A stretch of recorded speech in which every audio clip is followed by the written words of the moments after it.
भगवते वासुदेवाय। ॐ नमो भगवते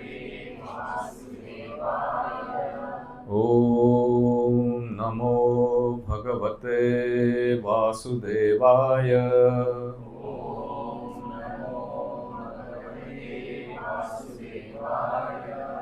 ॐ नमो भगवते वासुदेवाय।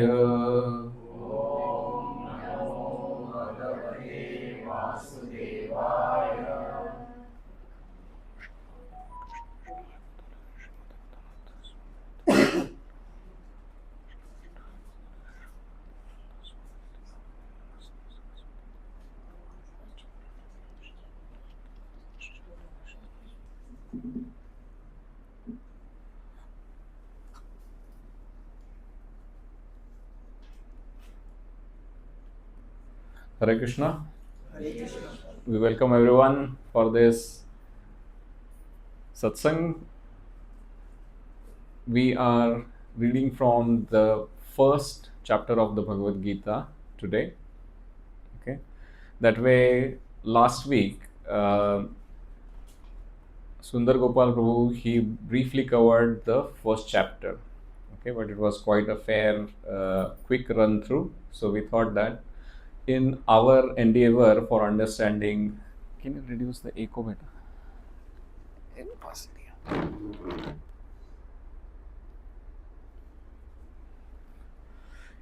In our endeavor to understand the Bhagavad Gita properly, we will be doing slightly more due diligence than what Prabhu could do, but we will also still do a little bit of a fast forward.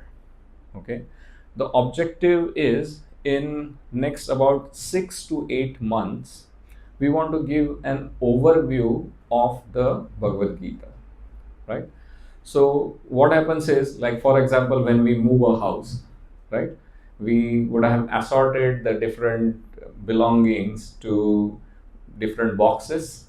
So what we do is first let those big boxes go in the area that's supposed to go near, and then as and when we have more time, we pick up those boxes, unpack them, and put the individual belongings in its place, right? The same concept we will be adopting over here, so that in first 6 to 8 months we have a fair idea of the Bhagavad Gita. Okay, but we will not be going into very detailed nitty-gritties, so please bear with us. Let's first understand the concepts that we're speaking. Every shloka of Bhagavad Gita deserves its own session, frankly speaking.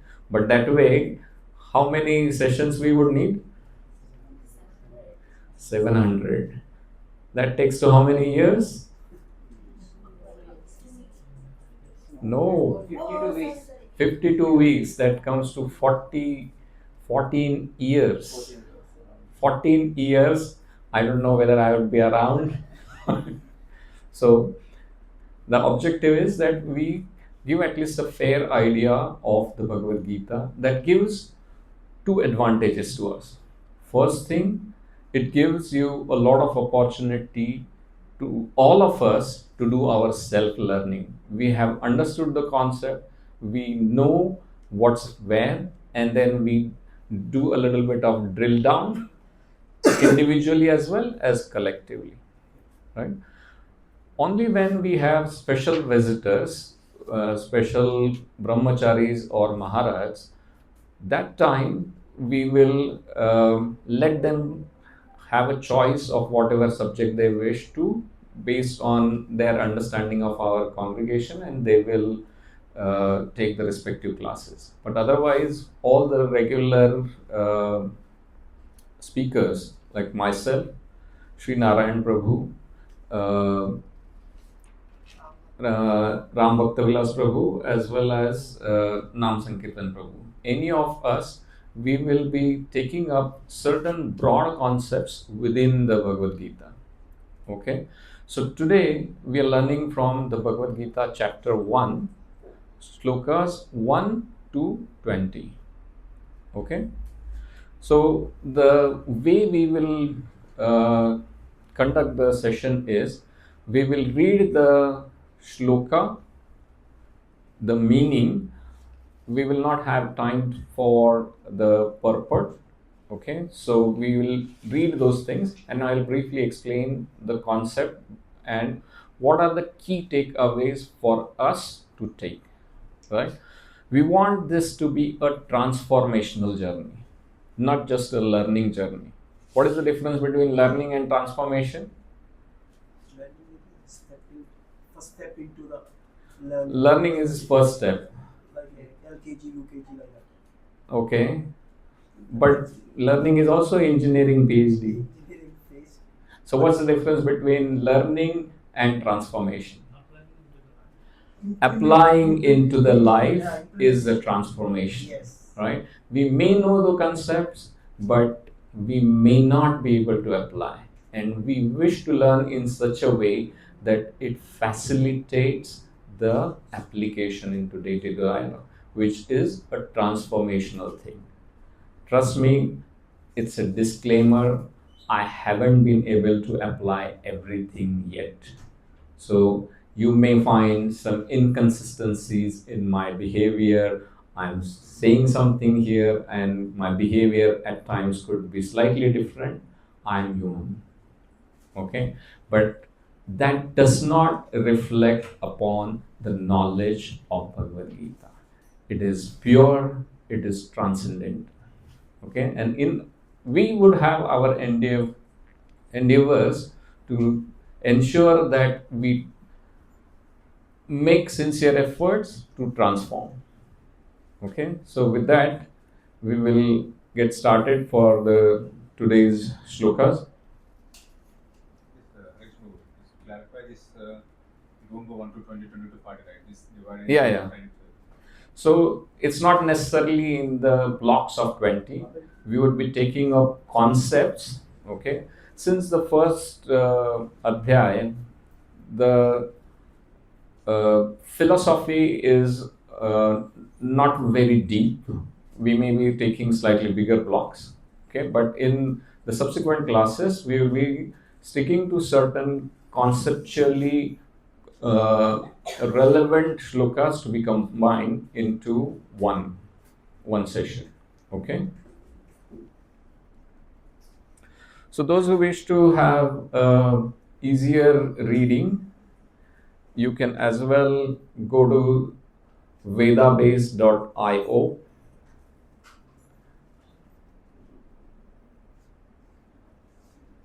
Here you can go to advanced view and choose the Devanagari verse text and translation. So the first chapter is observing the armies on the battlefield of Kuruksetra. So I will read and the shloka, and you can follow after me. The meaning, I would request one volunteer to read the translation. Okay, so some of you can, in fact, all of you can have parallelly open this website, vedabase.io, go to Bhagavad Gita, and then chapter 1. Second line. Yeah.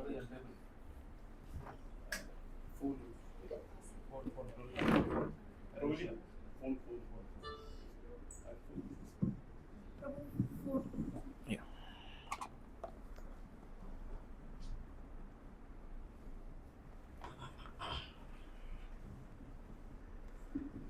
So, chapter 1, shloka 1.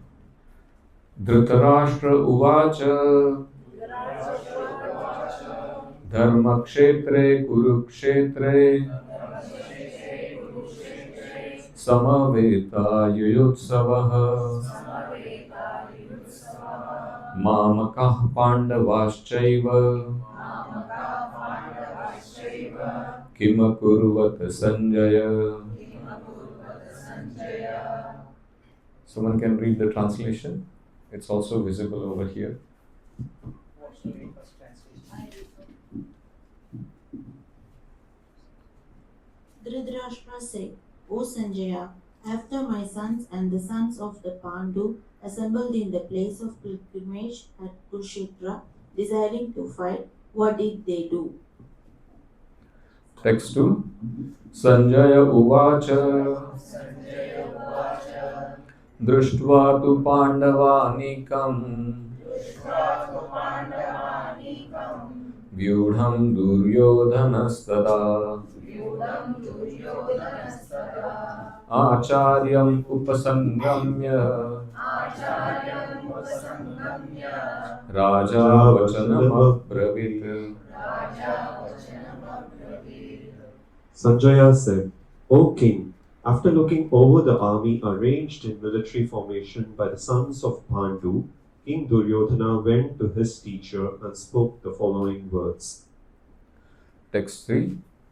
Pasyahitan Panduputranam Acharya Mahatim Chamu Vyudham Drupadaputrena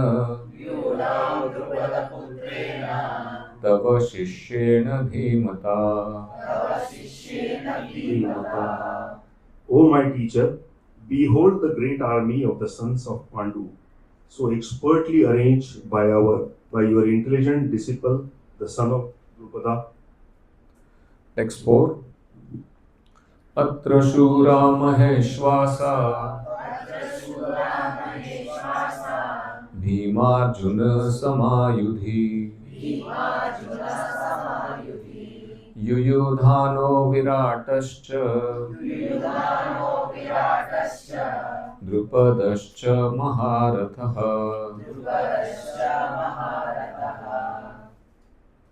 Here in this army are many heroic men equal in fighting to Bhima and Arjuna.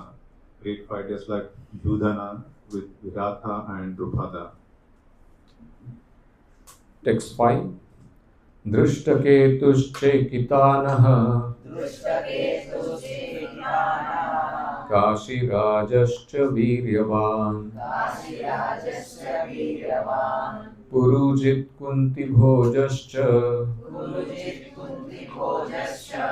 Shaibyascha Narapungavaha.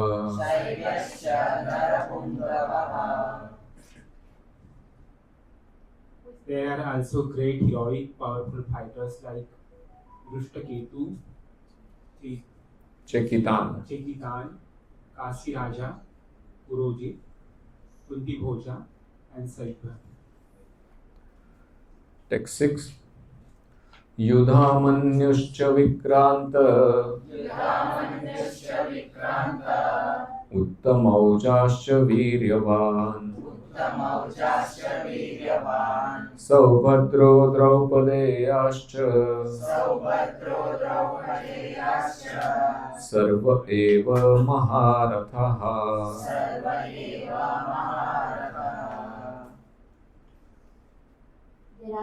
There are the mighty Yudhamanyu, the very powerful Uttamaja, the son of Subhadra and the sons of Draupadi. All these warriors are great chariot fighters. Text 7. Asmakam tu Vishishtaye Tani Bodha Dvijottama Nayaka Mama Sainyasya Samnyartha Tan Bravimite.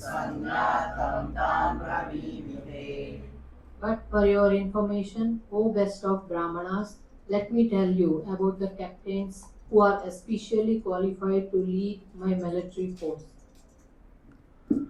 Bhavan Bhishmascha Karnascha Krupascha Samitinjayah Ashwathama Vikarnascha Saumadattis Tathaivacha. There are personalities like you, Bhishma, Karna, Kripa, Ashwathama, Vikarna, and the son of Somadatta called Gurishrava. Gurishrava, who are always victorious in battle. Text 9. अन्ये च बहवः शूरा मदर्थे त्यक्तजीविताः नानाशस्त्रप्रहरणाः सर्वे युद्धविशारदाः.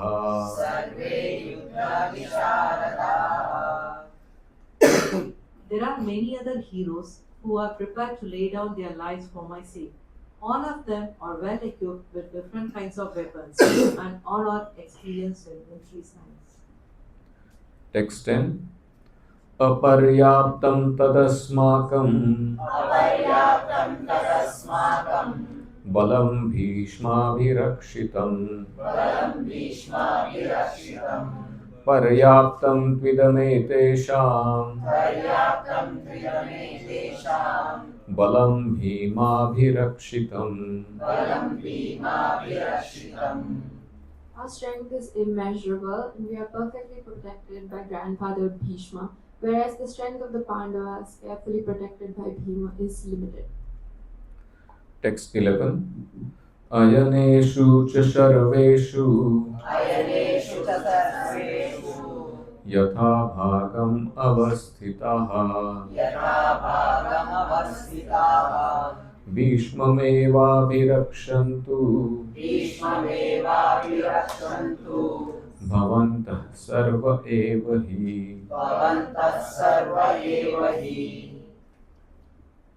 All of you must know, give full support to grandfather Bhishma as you stand at your respective strategic points of entrance into the Phalanx. of the army. Text 12. तस्य सञ्जनयन् हर्षम् कुरु वृद्धः पितामहः सिंहनादं विनद्योच्चैः शङ्खं दद्मौ प्रतापवान्. Then Bhishma, a great valiant grandsire of the Kuru dynasty, the grandfather of the fighters, blew his conch shell very loudly, making a sound like the roar of a lion, giving Duryodhana joy. Text 13. ततः शङ्खाश्च भैर्यश्च पणवानकगोमुखाः सहसैवाभ्यहन्यन्त सशब्दस्तु मूलोऽभवत्. After that, the Conch shells, drums and bugles, drums and horns were all suddenly sounded and combined sound was tremendous. tumultuous. Text 14. ततः श्वेतैर्हयैर्युक्ते महति स्यन्दने स्थितौ माधवः पाण्डवश्चैव दिव्यौ शङ्खौ प्रदध्मतुः. On the other side, both Lord Krishna and Arjuna stationed on the great chariot, drawn by white horses, sounded their transcendental conscience. Text 15. पाञ्चजन्यं ऋषिकेशो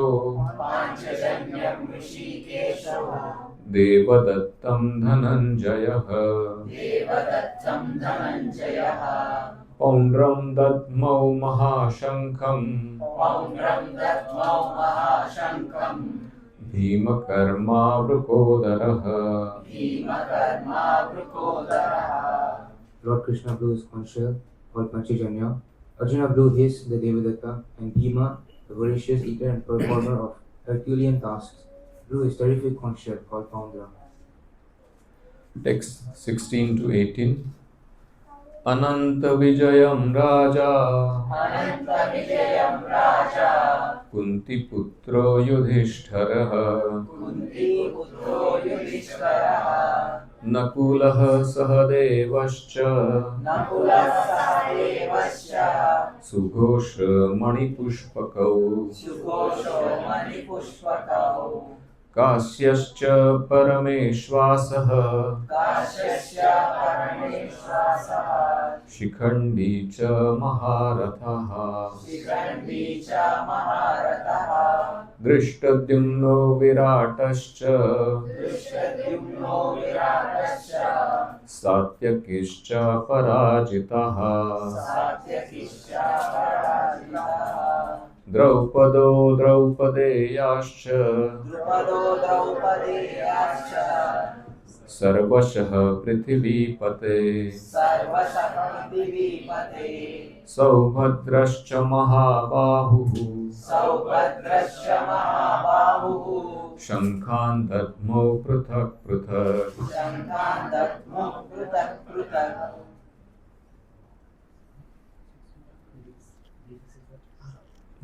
King Yudhishthira, the son of Kunti, blew his conch shell. The Ananta Vijaya and Nakula and Sadeva blew the Sughosha and Manipushpaka.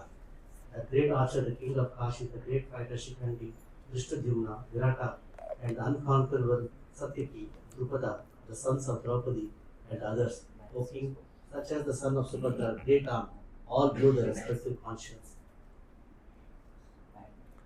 Text 19. Saghosho Dhartra Rashtrana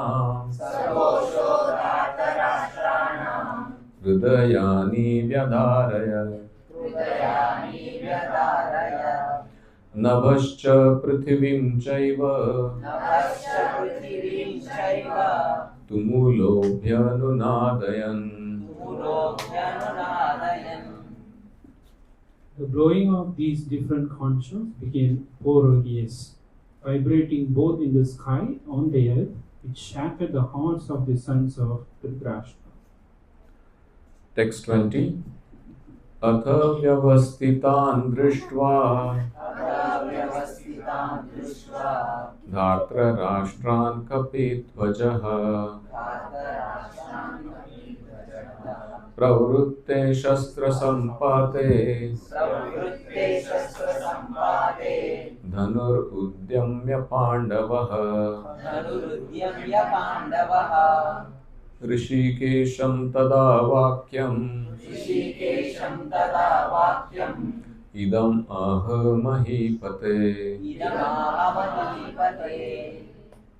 At that time, Arjuna, the son of Pandu, seated in the chariot bearing the flag marked with Hanuman, took up his bow and prepared to shoot his arrows. O king, after looking at the sons of Dhritarashtra drawn in military array, Arjuna then spoke to Lord Krishna these words. Okay, before we make an attempt to understand, let's seek the blessings of the Guru Parampara. Om Ajnanatimirandhasya Jnananjana Shalakaya Chakshurunmilitam Yena Tasmai Shri Gurave Namaha. Shri Chaitanya Manobhishtam Stapitam Yena Bhutale Swayam Rupaha Kadamayyam Dadati Swapadantikam Vandeham Shri Guru Shri Utapadakamalam Shri Guru Vaishnavamsha Shri Rupam Sagrajatam सहगण रघुनाथान्वितां तं सजीवम् साद्वैतं सावधूतं परिजनसहितं कृष्णचैतन्यदेवं श्रीराधाकृष्णपादान् सहगणललिता श्रीविशाखान्वितांश्च हे कृष्ण करुणा सिन्धु दीनबन्धु जगत्पते गोपेश गोपिका Kant Radhakant नमोऽस्तुते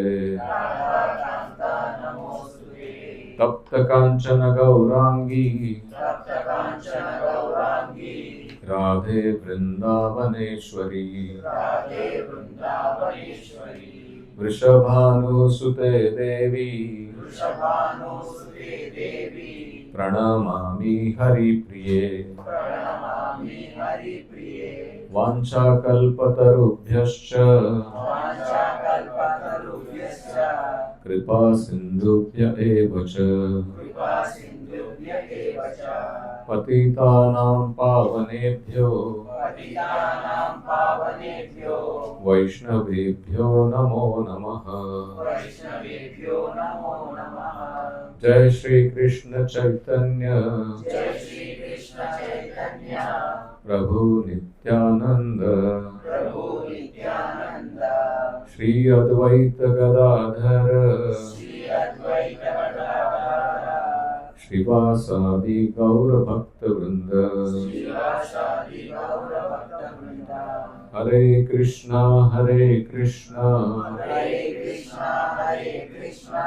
Krishna Krishna Hare Hare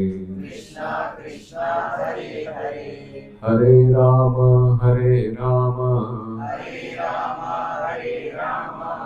Ram Ram Hare Hare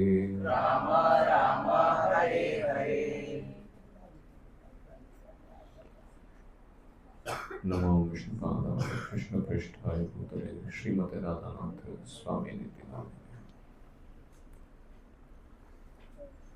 So it's quite overwhelming, 20 shlokas at a stretch, but concept wise the thing is fairly simple over here.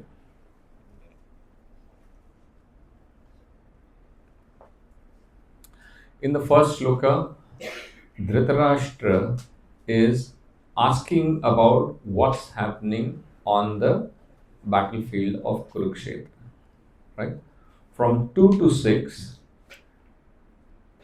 technically speaking, Duryodhan is describing how he sees the Pandava army. 7 to 11, he describes his own army, that is the Kaurav army leaders. 12-13 is sounding of the readiness of the Kauravas for the war, and 13 to 20 is the Pandavas' readiness for the war. Now, a couple of highlights from this whole thing that we need to understand. First thing, we get to observe that Duryodhan is being addressed as the Raja. How many of you noticed this thing?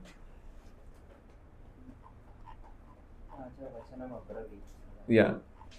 Raja Vachanam Abravit. So Sanjaya is, first of all, in the very first sloka, Dhritarashtra is asking Sanjay what's happening at the battlefield of Kuruksetra. And some of the words are very, very important over here, which we need to notice. He is referring to Dharma Kshetra and Kuruksetra. So there is a lot of significance to this. This Kuruksetra, which is the battlefield, is a Dharma Kshetra too, right? So, this is the place where the fight is on for the sake of Dharma, right?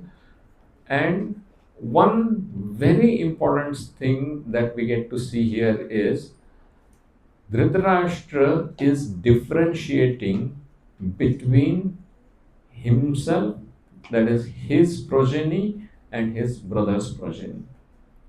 He is saying Mamakaha Pandavaschaiva. So Mamakaha is my own children, and Pandavas means the children of Pandu. What are they doing in the battlefield, O Sanjay? So this shows that a fundamental fault of human nature is very evident from here. What is that? Selfishness.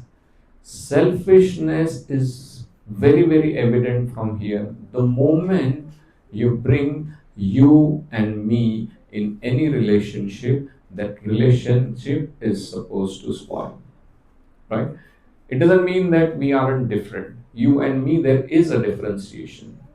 But the moment we bring a barrier between you and me, instead of gluing you and me to become we, the whole trouble for around the people start. And we would have observed this thing everywhere, be it a home, be it an office, be it between small children, be it between grown-ups, adults, anybody. This particular fact remains true, that selfishness is the root of all evil. Then in that case, however much one may have, it's never enough, right? We have so many classic examples of really, really very huge business empires, right? Dhirubhai Ambani, a classic example. Both the children, even after their partition, would have so much together that their few tens of generations can live happily without having to worry about their living beings. But what happened? Ego came in, selfishness came in, and that was the downturn of that empire, right? So this selfishness, it doesn't look at whether you are a big empire, small team, big team, or whatever. It starts ruination of the relationships, and ruination of the relationships leads to the material degradation of everything around. So we need to be very, very careful. What's the opposite of selfishness? Selflessness. So we should cultivate the selflessness instead of the selfishness. In the second shloka, Sanjay is describing that Duryodhan is asking his guru Drona something about what? I mean, he's discussing a few things with Guru Drona. And if you observe that Sanjay very politically correctly is mentioning, addressing Duryodhan as Raja, and then he's saying Vachanam Abravit. So he's saying that the Raja is saying something. Now, who was the king here actually? Dhritarashtra was the king, right? But why is Sanjay addressing Duryodhan as the Raja? Because Dhritarashtra thinks, and also it's practically that Duryodhan was calling all the shots in the name of Dhritarashtra. So, all practical purposes, Dhritarashtra had given up the kingdom in the name of his son Duryodhan, and he was running the whole kingdom amok the way he wanted. Right? Now, why would Duryodhan seek to discuss something with Acharya Drona? Those who know of the background of the Mahabharata war, who was the Senapati or the leader of the Kaurava side? Bhishma Pitama. So why would he go to Acharya Drona? Because he knows all the military. He knows all the military stuff. Yeah. He's a teacher for them actually. He is a teacher for them. The one whom he trained was in the opposite. One whom he trained was on the opposite side. His favorite was the other side. His favorite was on the other side. And also his enemy was on the other side, technically speaking. So this shows the Kootaniti or the political acumen of Duryodhan to pull up the right strings for his own benefits. He was an extremely sharp personality, and he would pull all the strings to facilitate himself. And that is the reason he politically correctly went to Acharya Drona for a discussion. So he technically killed two birds in one shot. One is he gave the leadership to Bhishma Pitamaha, so he is pleased, and he is giving the respect for first address to Acharya Drona. So he knows that Bhishma Pitamaha would not mind Acharya Drona being consulted first, because he comes from a Brahminical family. And Bhishma Pitamaha, he is from a Kshatriya family. So from the social order perspective, he knows that the Brahmanas come first, then the Kshatriyas. So just think how much presence of mind would be needed to sort of balance this thin line, knowing very, very well that both Drona and Bhishma are totally unwilling to fight because their favorite students, the Pandavas, are on the opposite side. Right? So he is one way pleasing both Acharya Drona as well as Bhishma by addressing this way. And just look at the kubuddhi of Duryodhana over here. He's saying, first thing he's saying is that in the army of the Pandavas, Drupad Putra, which is Drushtadumna, has arranged the military phalanx for the Pandavas. Now those who know of the background, why is he addressing Drushtadumna over here?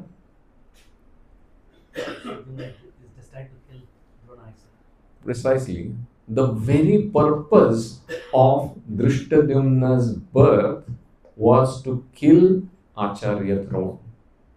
From the yajna that was done by Drupad Maharaj, two personalities came. One was Drushtadumna and another was Draupadi.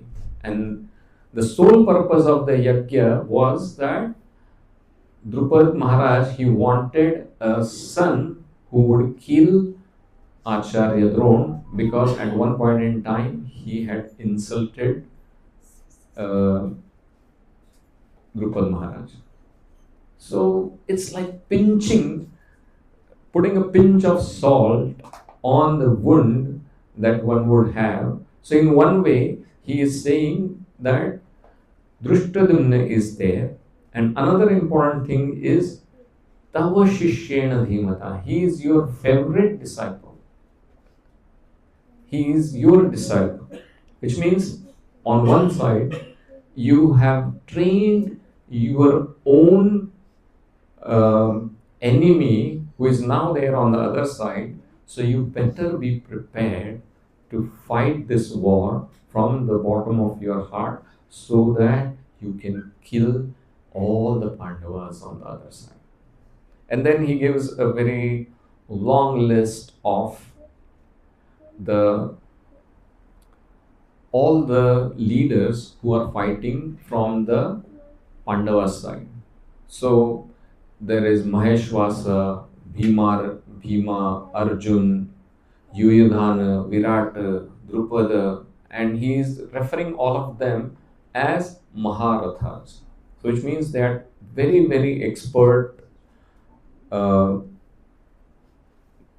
martial leaders. Further goes on to describe Dushtaketu, Chekitana, Kashiraja, Viryavan, Purujit, Kuntibhuj, Shaipya, and all these are the Narapungavas. So he is addressing them as all of them very, very valiant fighters. Then there is Yudhamanyu, Vikranta, Uttamoja, Saubhadra. Saubhadra is who? Saubhadro, he is Abhimanyu, so son of Subhadra, and Draupadeyascha. So Draupadi Devi, she had 5 children, one from each of the Pandavas, so those are being addressed over here. And then Asmakam tu Vishishtaye Tanni Bodhata Chittam Nayakamama Sainyasya Samnyartham Tan Pravimde. From this point onwards, he goes on to describe the fighters on his side. Now, when we look at these names about the people who are there on the Pandava side, have you noticed one conspicuous absence? He hasn't taken one very, very significant person's name. Bhagavan Krishna's name is not there. So interesting. In spite of knowing all the Kutniti, all the things, he felt that Bhagavan Krishna is inconsequential over there. Bhagavan Krishna has taken the position of a charioteer. He has taken a vow that he will not lift a weapon in the battlefield. So he felt that Bhagavan's presence in the whole thing is totally inconsequential. So inconsequential that he did not feel even the worth of mentioning of Bhagavan Krishna in this whole thing. Right? So this is what happens when someone is very, very deeply absorbed in one's own ahankar, in one's own selfishness, in one is blinded to the things that can be of the greatest consequence. It happens to us as well, right? In practical lives, we see that there are times wherein we may have a battery of experts doing some of the best of the research, and we observe that the things still do not work, right? How many of you know that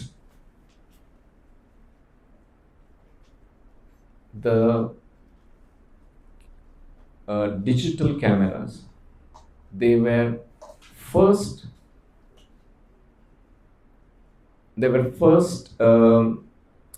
invented by Kodak, right? But they were so very absorbed in their film business, in their paper business, the photography paper business, that they missed the point that sometime someone will catch up on this technology, right? So these blind spots which come out of ahankar, which come out of selfishness, these blind spots, whether it is in a divine arena or whether it's a material arena, they are very, very destructive and they should be avoided at all the costs, right? From there, he goes to mention about who are the leaders on his side to fight. So, first, he is now giving the importance to again Acharya Drone. He is giving a respectful address to Acharya Drone, Bhavan. Just like in Hindi we say Aap, right? So he is referring to Acharya Drone first, then Bhishma, then Karna, Kripa, Samitinjay, Ashwathama, Vikarna, Saumadatti, and the others.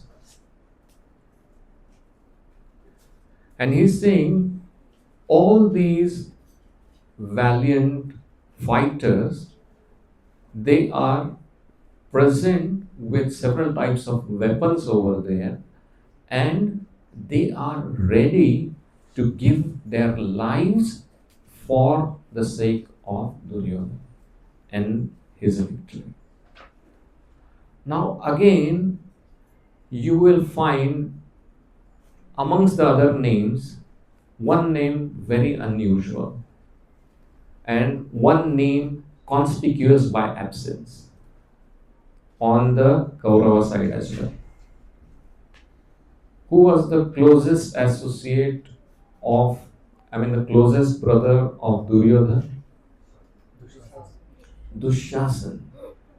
In all his kukarmas, Dushasan was an equal participant. You name it, and Duryodhana was accompanied by Dushasan in that. Whether first time sending the tying up of Bhima and pushing him into a river with snakes, or sending the Pandavas to the house of lac, disrobing of Draupadi. You name a kukarma of Duryodhan and Dushasan was there. But his name is not even mentioned over here. Which is the name of one of the brothers of Duryodhan over here? Vikarna. Vikarna is the only brother out of all these 100 brothers he had, is finding a reference here. You know why? Again, that Kutani. He was the only brother who was favoring some dharma. In the Asat Sabha, where Draupadi was being disrobed, Vikarna was the only person who raised his voice that whatever is happening over there is ill and it should be stopped then and there.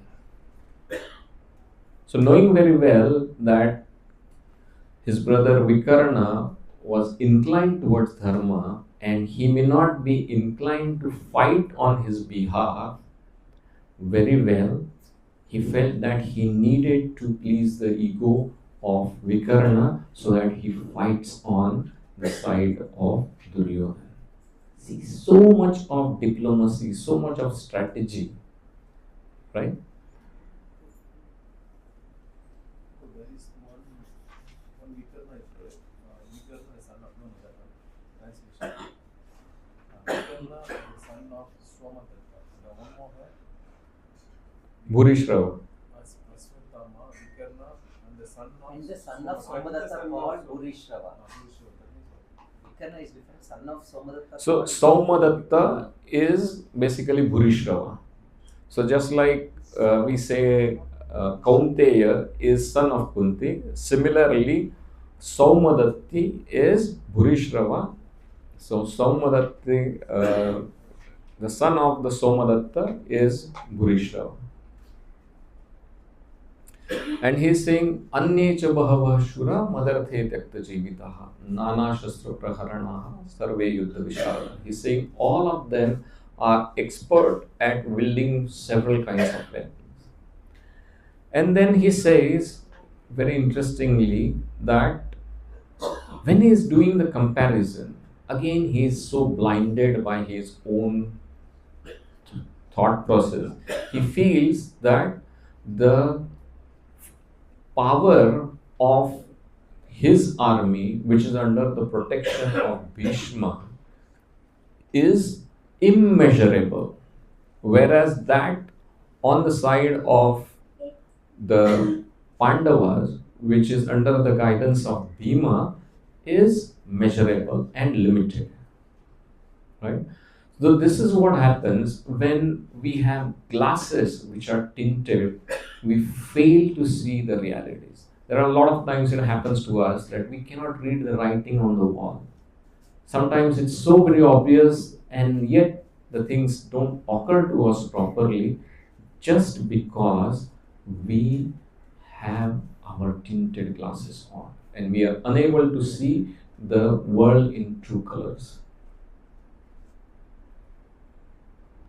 And now here, to please Bhishma Pitama, he knows that he has put Bhishma Pitama in the second place. So to please Bhishma Pitama, he is saying, now, first thing is, here he addressed that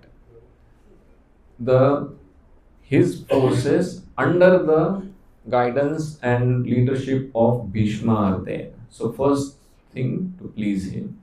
And second thing is, he is requesting all the leaders of his army to protect Bhishma from all the sides and take positions.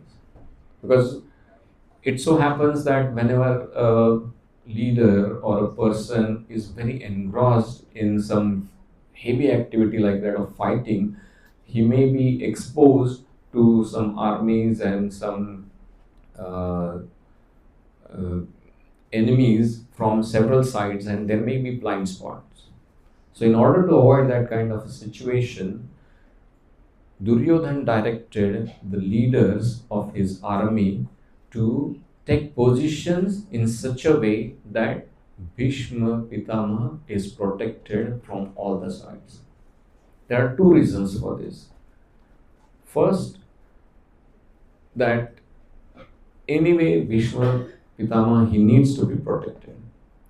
And second thing is, Duryodhan is very well aware that on his side, Bhishma Pitama is the strongest of the warriors. If somehow he falls during the war, it would almost mean an imminent defeat for the Kaurava army. And that is the reason he is willing to protect Bhishma. But again, from a very, very selfish perspective. So we see here that this selfishness is very, very contagious. He is son of Dhritarashtra, who started the selfishness by distinguishing between himself and his son's progeny. And it has come to his son. And it has come to him with a vengeance. Means that it is in several times higher proportion than his father. And he is so much blinded that he cannot see the writings on the wall. Now, Bhishma Pitama, being a very generous personality, he is very, very pleased by the glorification by Duryodhan, and he is ready to fight. And then he blows his conch shell to sound the readiness of the Kaurava army, and then all the other leaders and soldiers from his side, they also start uh, playing their conch shells, bugles, drums, and all those things. And it's said that the sound became tumultuous, which means that the sound was very uproarious and very, very loud. But that's it. It's just that it's loud. Whereas subsequently, there is a description of the Pandavas and the leaders from the Pandava side coming in, and the very first here is mentioned. Now, this part is mentioned by Sanjaya. There is no reference that description of what is being seen on the um, battlefield ends here as far as the description by Duryodhan is concerned. From that point onwards, Sanjaya is just describing what he sees on the battleground and he's just describing. And the first thing he describes here is that on a chariot which is drawn by white horses, Madhava is coming, which is Krishna is coming, along with Pandava, and they are blowing their Divya Shankhas. So they are divine Shankhas, right? Such a kind of adjective was not there as far as the Shankhas of the Kauravas are concerned. So here is the first sign that the divinity is on the Pandavas side. And you observe that the names of each of the conch shell are specifically identified here. So Panchajanya is the conch shell by Krishna, Devadatta for Dhananjaya, Arjun, Poundram for Bhima, then Ananta Vijayam for Yudhishthir, and Nakul and Sahadev, they have Sughosha and Mani Pushpaka respectively. Now, a few things that we need to typically see over here. One thing I wish to bring to notice is Bhima is referred to as Vrukodar. What is the meaning of a Vrukodar? Who is having a very large stomach or belly, and one who eats very voraciously. Now, frankly speaking, we are taught so much that we all of us should be eating light, we should be doing austerities and all those things. And here we see that Bhima, he is eating voraciously. So how do we understand this differentiation? Is this double standards? Bhima is allowed to eat lot of, but we are supposed to do austerity. How do we understand this?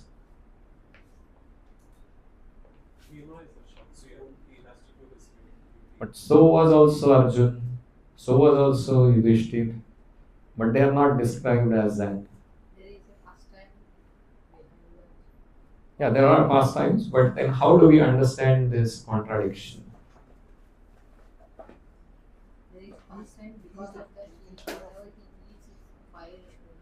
Yeah, the fire is able to digest that thing, right? But another important thing that we have to understand here is each and every human being is an individual personality. He or she would have his own typical strengths, weaknesses, and all those things. So his strength was his strength. Okay, having strength was his strength, but having to eat a lot was his weakness. But then the point is to engage your strength into the service of Krishna and ignore whatever your weaknesses are. When you focus on engaging your strengths in the service of Krishna, your strengths, they are amplified, and your weaknesses, they don't come in the way of your service to Krishna.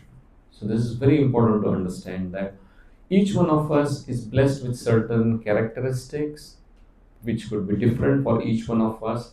The point is that we have to engage our strengths in the service of Krishna so that our weaknesses don't come in the way of our service to Krishna. And then there is a description that all of them blew their conch shells one by one.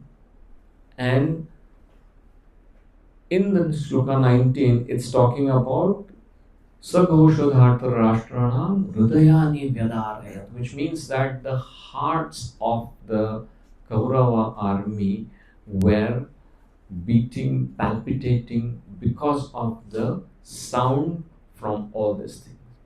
Whereas in the case of when the Kauravas sounded, there was no mention of any fear being struck in the hearts of the Pandavas. But whereas when the Pandavas are playing their conch shells, bugles, and all those things, it is instilling a fear in the hearts of the Kauravas. And it is saying, further described that Navascha Prithivim Chaiva Tumulonam Dhyanunadayan, which means that the sound, it went through the Prithvi and the Akash, and it was so uproarious that everyone was frightened because of this.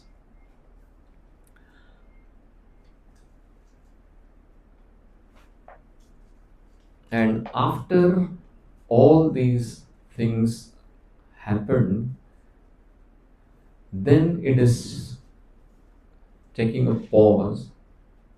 We will also take a pause here wherein Arjun is addressing something to Bhagavan Krishna. So these 20 shlokas are briefly talking about these things. So what are the key takeaways for us in this chapter? First thing, things to avoid: selfishness, and we should adopt selflessness. We should avoid flattery and adopt true love. Because however much Duryodhana was trying to flatter Bhishma and Drona, in their hearts they knew that he has been evil all the time, and whatever glorification he is doing just for his own selfish motives. There is no love. So you cannot buy the loyalty of people unless a genuine concern and love is there. Nobody, however much you may be paying there, however much returns you may be providing to them, that true loyalty, true love cannot be bought. Things to avoid: superficial observation, and to adopt true due diligence. One of the most important things he forgot to analyze, that Krishna, just by his brains and his guidance, could propel the Pandavas to victory. And he failed to analyze this whole thing. He failed to understand that however much resources you may be having, if they are not channelized properly, with proper vision and proper guidance by someone, it is totally meaningless. We all know that the army of the Kauravas was more than 20% bigger than the army of the Pandavas, right? And he was blinded by the fact that my army is bigger. But he forgot to understand from the material perspective that the guidance by Bhagwan would be very, very important. And the fourth and the most important part is the blindness to divinity. There are a lot of times it happens that we feel that just the material stuff is at play, and we forget to see God's hand in every situation. And same thing also happened to Duryodhana. He got so puffed up that he felt that Bhagavan is inconsequential. Frankly speaking, Bhagavan just before the battle, he had given he had shown his Virat Roop also to Duryodhan and Dhritarashtra. But they felt that this is just a trickery and a little bit of some siddhis of Bhagavan, because of which he is able to show that big roop and all those things. And he was blinded to the divinity. So, things to adopt is we see a divine hand in everything. There may be material things at play, but behind that is a divine plan which we are oblivious of. So, at any given point in time, we should be always cognizant of that divine force in the form of Bhagwan's energies, which are actually making the things happen and which are actually the most consequential. Everything else is just a nimitta matra, which means it's just an excuse for the things to happen. Okay, so we'll take a pause here and we will go for a brief Q&A. Any questions? Just now said, thank you for the class. And just now Bhishma Pitamaha knows about the Krishna, Vishwarup and all. He knows he's a Bhagavan. He failed to explain to his grandchildren, actually, I can see that. Being a head of the family, he is not able to convince them he is a Bhagavan. True. That's why he failed in, as a grandparent, explain to their own children. Yeah, it's a fact. It's very, very sad, in spite of the good counsel by not just Bhishma, so many other people. Bhagwan himself went there to explain, he went there as a Shanti Doot to convince Duryodhan, but he was so. He very well knows that he and Kunti Mata, they know very well he is Bhagavan, actually. Indeed. Other than other Right. people, we can say that these two people are knows about actually he is a Bhagavan. True. Absolutely. That's why the Kunti Mata also say, as soon as he is with us, nothing. I know, forget everything. She forget everything. Yeah, true. But then Duryodhan was so insolent and so arrogant and so self-absorbed that all the good counsel was of no use. Yes, ma'am. Hare Sorry. Krishna, Prabhu. This is my first time listening to the Bhagavad Gita slokas from 1 to 20 in a stretch. And what is the key away the one you put it on the screen is really good, because so far what I understood Bhagavad Gita is like a story. But what are the key takeaways? The way you put it in every sloka, these are the avoid things, these are the adopting things, which are very important, I feel. We can easily practice in our daily life. That's how we can bring the core values of Bhagavad Gita in ourselves. Just not by knowing the story, just these are True. the characters and those things. Yeah, and thanks for that. Thank you, Mother, for the observation. As I mentioned, we want this to be a transformational journey. Now, though you said that it will be easy for us to adopt, trust me, these things are very, very actually difficult to adopt. It so happens that, like two children fighting, one small lollipop turns them into momentarily enemies of each other. I want this lollipop, I want this lollipop. Right? So while it's very easy, it's at the same time it's very difficult too. So it needs a lot of endeavor and it needs a lot of effort to implement it. Yes, Mother. Prabhuji, Duryodhan also got Virat proof of Bhagwan Darshan. Yes, Mother. I never heard that.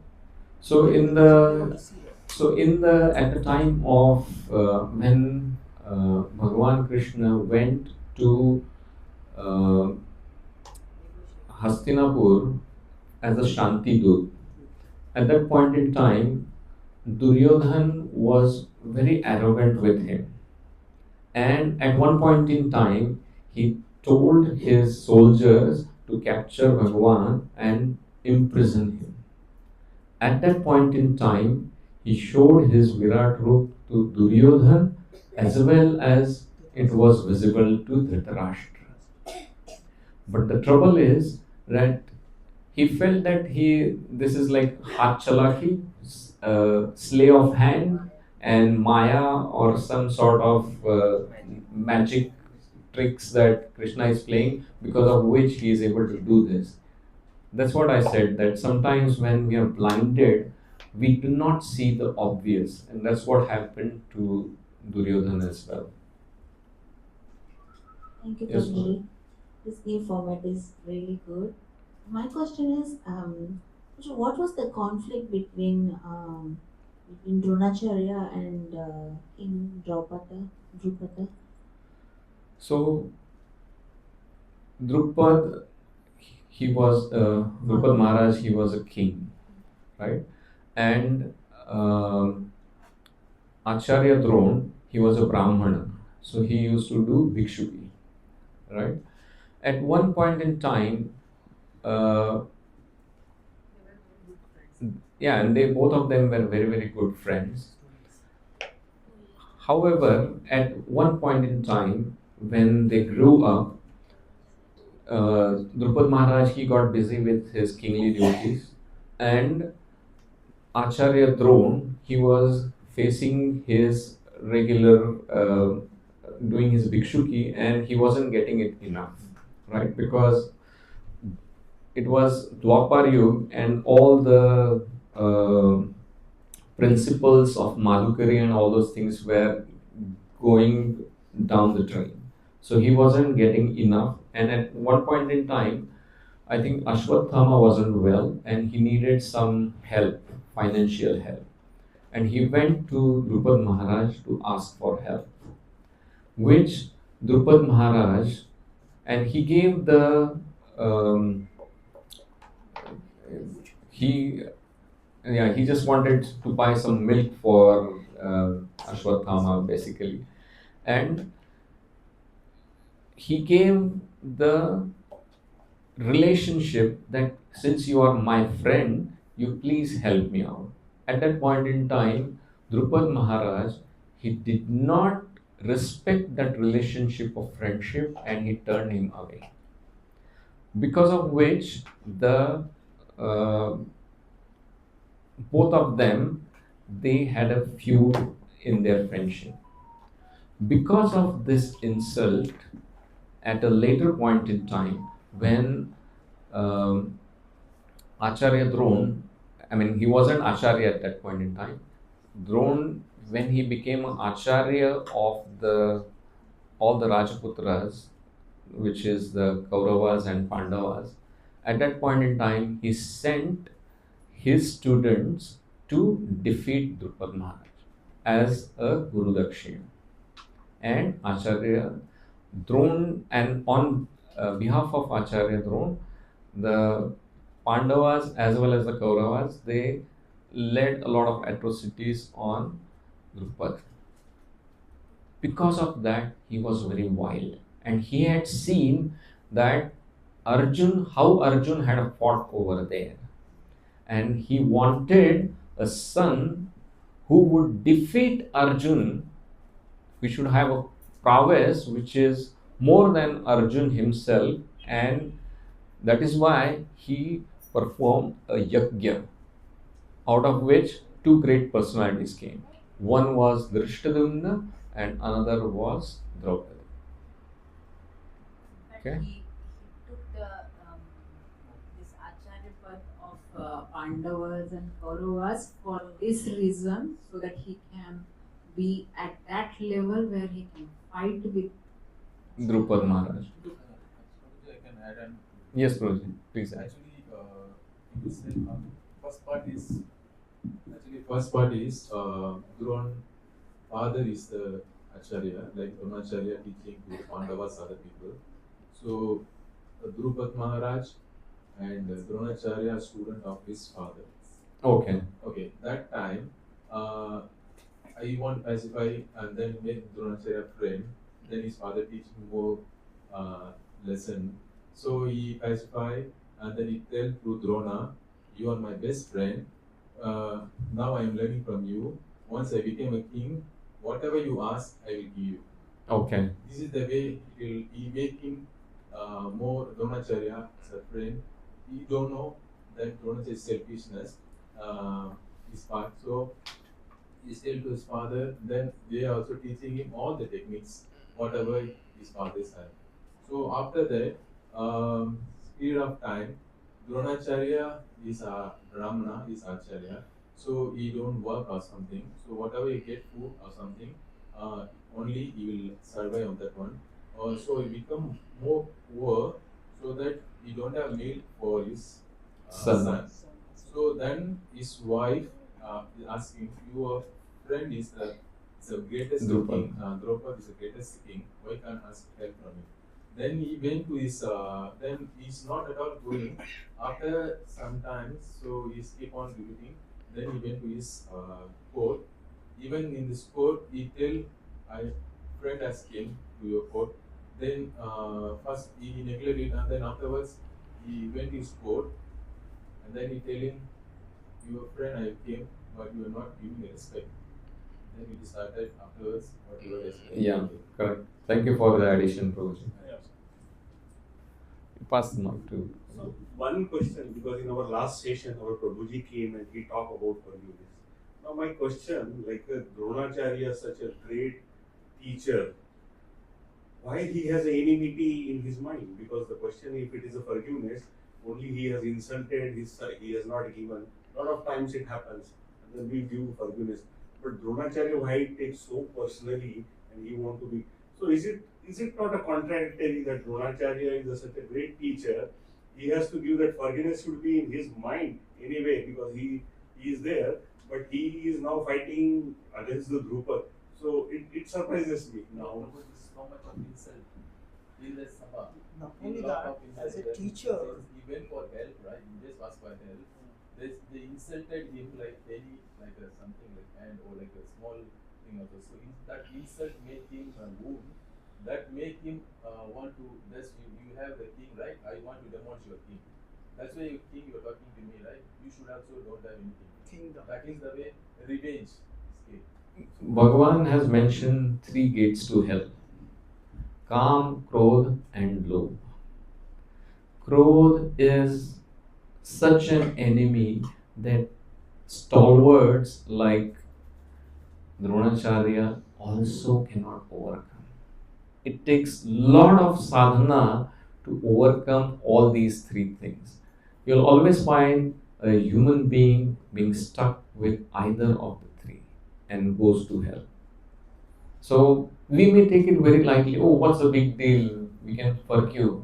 But just imagine one small thing someone has done to you sometime, and we keep on sort of itching it all the time and making that wound bigger and bigger and bigger in our own mind, so much so that we forget the relationship we had, right? There is Sloka in Bhagavad Gita wherein Bhagavan says that Sarvasya chaham hridhi sannivishto mattah smritir jnanam apohanam cha. What is the full shloka? Vedaischa sarvair ahameva vedyo vedanta krud veda videva chaham. So Bhagavan says that I am sitting in everyone's heart, and under my guidance there is remembrance and forgetfulness. Whenever the Bhagavan's presence in our heart is reduced, we tend to remember those things which we should not, and we forget those things we should not. Same thing happened to both Acharya Drona as well as Drupada. I'm sure they would have spent millions of interactions when both of them they were co-students of Acharya Drona's father. They would have had sweet moments, some sweet exchanges. I'm sure they would have eaten out of the same plates and so on and so forth. But when the presence of Bhagwan in the heart is reduced, that one incident overshadows everything. You keep on just remembering that thing and you keep forgetting so many other interactions. Same thing I'm sure happens to everybody. I see it slightly differently. So, it's all a Maya, right? So Indeed. maybe for Bhagwan to come into the stage and give us this wonderful song of Lord, he has created a scenario in such a way that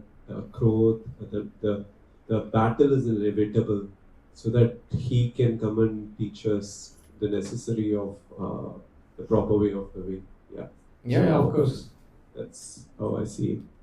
So I can conclude, because now if you see here, Duryodhana is more negative, Yeah. and maybe Dronacharya is less negative, but both are negative. Yeah, And we can conclude it, because it's not like we are now making basically, however, Dronacharya is glorified because he's a good, great teacher. He might be having that quality, and Duryodhana is having maybe minus 99, and Dronacharya maybe 30% minus 30. But they also have, so that's what I can conclude. That each and every person will have certain thing negative, which will predominant. Even if you see Vishwamitra also has slipped because of the sadhanas and all these things. True. That's what. But still, right? Even though you know that Drupada came from the Agni, he want to kill him, but he teaches all the skill to him to so that he will. He can fight. Fight, but nobody will. If somebody want to kill you, then he will be the. You will not he can be teach teaching them. them. But Acharya Drona was that pious Yeah. person. True. So because of Even it's not to be so strong. It's one of them. I think selfishness is about the Dronacharya. He is the son to be the strongest among all of them also. True, true. I'm sure the interaction will be a lot, there will be a lot of questions. I'm very happy that there are good interactions, but here we will take a pause at that. In our mind, let's keep that itch to understand the questions and scenarios and all those things on. We can meet offline, or we can talk offline, or you can discuss with other acharyas who are more qualified than me to answer some of these questions. So we'll take a pause over here. There's one question which is slightly contradicting to me. Because in one of the Acharya two weeks or 3 weeks ago, he was talking about us being selfish. And there was a question which I also remember asking as to why you call us that we should be a bit of selfish. I bring in an analogy of even if you're going in an aeroplane and people say that first you should keep yourself fit. As the oxygen, keep yourself first fit. Put your own oxygen mask. Then you can help others. So a bit of selfishness is needed for us to make sure that we are in the right path.